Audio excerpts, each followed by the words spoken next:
दोस्तों, मैं आज करता हूँ एक नए दिन की शुरुआत। सबसे पहले मैं कुछ अपने दैनिक कार्य समाप्त कर लेता हूँ, जैसे कि ब्रश वगैरह जो भी चीज़ें हैं।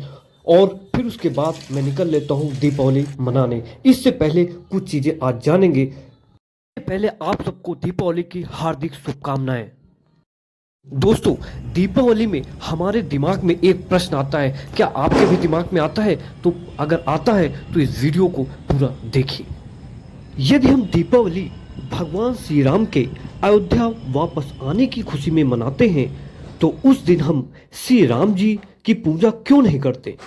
हम श्री लक्ष्मी गणेश जी की ही पूजा क्यों करते हैं? इससे पहले आज हम मनाएंगे नोएडा की थोड़ी सी दीपावली। तो आइए मिलकर मनाते हैं नोएडा की दीपावली कैसी है। दोस्तों, मैं आपको बताना चाहूँगा, ये है वो स्थान, यानी कि आप देख पा रहे होंगे, यानी कि ये है मॉल के आसपास का स्थान। दोस्तों, यहाँ पे क्राउड वगैरह बहुत अच्छा आपको देखने को मिलता है। इतना ही नहीं दोस्तों, यानी कि अगर देखा जाए, दीपावली की तैयारी बहुत ही बेहतर तरीके से लोग पहले से ही करने को तैयार हैं। और इसके साथ साथ मैं आपको और भी आगे ले चलता हूँ। दोस्तों, ये है वो इलेक्ट्रॉनिक सिटी जहाँ पे आपको हमेशा यहाँ पे आपको जगमगाता हुआ दिखता रहता है, यानी कि हमेशा आपको लगेगा कि यहाँ पे दीपावली ही है, क्योंकि यहाँ पे लाइटिंग सिस्टम बहुत अच्छी। फिर ये है आपका सेक्टर 15, जैसा कि आप देख पा रहे होंगे, ये है सेक्टर 15 का इलाका। यहाँ पे आपको बहुत सारी क्राउड। ये है दोस्तों सेक्टर 18 का इलाका, यानी कि हम सारे सेक्टर के अधिकतर कवर करने का प्रयास कर रहे हैं, जो फेमस सेक्टर है दोस्तों। बाकी अगर इसमें कोई सेक्टर अगर छूट जाए तो मुझे बताना। ये है दोस्तों सेक्टर 18 का वन व्यू टावर, यानी कि उसके आसपास की जो लाइटिंग की व्यवस्थाएं हैं दोस्तों, बहुत ही गजब की आपको देखने को मिल रही है। इतना ही नहीं दोस्तों, यहाँ पे जो कार पार्किंग ही वो भी बहुत बेहतर तरीके से आपको देखने को मिलते हैं, क्योंकि जो नोएडा अथॉरिटी है ना, वो अपनी भूमिका बेहतर तरीके से निभाती है। दोस्तों, मैं आपको बताना चाहूँगा, क्योंकि नोएडा अथॉरिटी, मैंने जैसा कि आपको एक वीडियो में बताया भी था कि नोएडा कहीं ना कहीं एक अगर देखा जाए डेवलपमेंट किया गया है दोस्तों, यानी कि इसको बसाया गया है अगर देखा जाए दोस्तों, यानी कि इसीलिए यहाँ पे हर व्यवस्थाएं उसी हिसाब से बनाई गई हैं।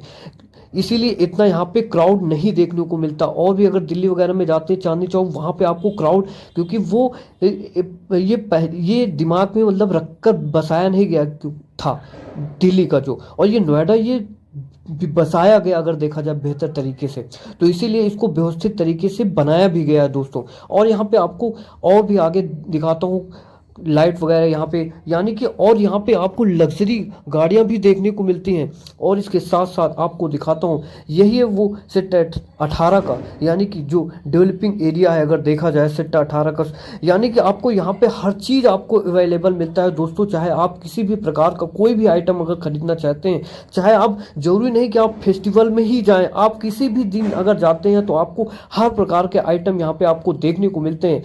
और इसके साथ साथ यहाँ पे आपको रिलायंस ज्वेलर्स भी आपको देखने को मिलता है। यहाँ पे आपको बम्पर दिवाली ऑफर, आपको डिस्काउंट भी मिल जाते हैं प्रेजेंट टाइम पे अगर आप जाएं।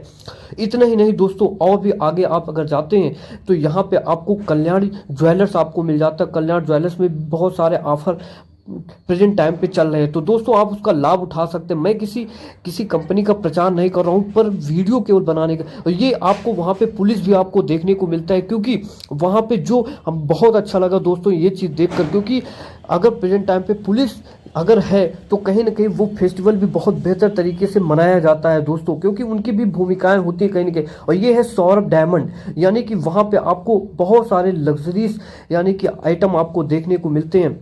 यानी किसी प्रकार का आपको अगर ज्वेलरी का सामान लेना है तो आप वहाँ पे ले सकते हैं दोस्तों। और अगर मैं आगे अगर आपसे बात करूँ, वहाँ पे और भी सारी चीज़ें आपको देखने को मिलती हैं, यानी कि वो लाइटिंग का एरिया दोस्तों, जैसा कि आप देख पा रहे होंगे।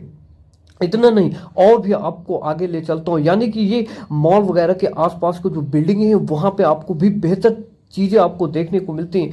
और मैं आपको इसी के साथ ले चलूँगा मॉल के अंदर, और मॉल के अंदर भी थोड़ा सा विजिट करते हैं और देखते हैं कि वहाँ लोग शॉपिंग क्या क्या करते हैं। यानी कि मैं जैसा कि देख पा रहा हूँ कि लोग वहाँ पे बेहतर तरीके से शॉपिंग कर पा रहे हैं। और इतना ही नहीं दोस्तों, यहाँ पे क्राउड भी आपको बेहतर तरीके से देखने को मिलता है। यानी कि मैं बताऊँ कि जो कि वहाँ पे जो फेमस मॉल है, अधिकतर वहाँ पे जरूरी नहीं कि कोई फेस्टिवल हो उस पर ही क्राउड है, अधिकतर वहाँ पे क्राउड आपको देखने को ही मिलता है दोस्तों।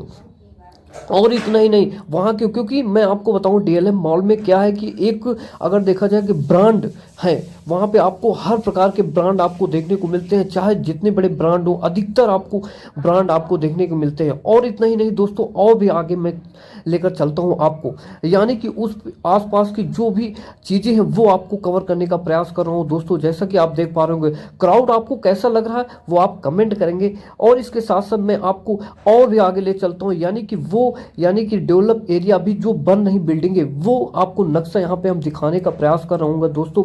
ये है सेक्टर 125 135 की तरफ का जो इलाका है, यानी कि मैंने अधिकतर कवर करने का प्रयास किया कि आखिरकार वो कैसा क्या मनाते हैं दीपावली में, कैसी क्राउड है वहाँ पे, क्या क्या नोएडा में कहाँ कहाँ पे अच्छी चीज़ें हैं। बाकी अगर आपको भी लगता है कि नोएडा में बहुत अच्छा है, इस जगह बहुत अच्छा सजाया जाता, तो आप कमेंट बॉक्स में कमेंट करेंगे तो ताकि मैं आने वाले समय में शायद मैं जाऊं और वहाँ का व्यू आप कवर करने का प्रयास करूं दोस्तों। जैसा कि आप देख पा रहे होंगे बहुत अच्छा लग रहा है दोस्तों, ये क्राउड वहाँ का जो लाइटिंग का एरिया है काफ़ी गजब का आपको भी लगा होगा दोस्तों।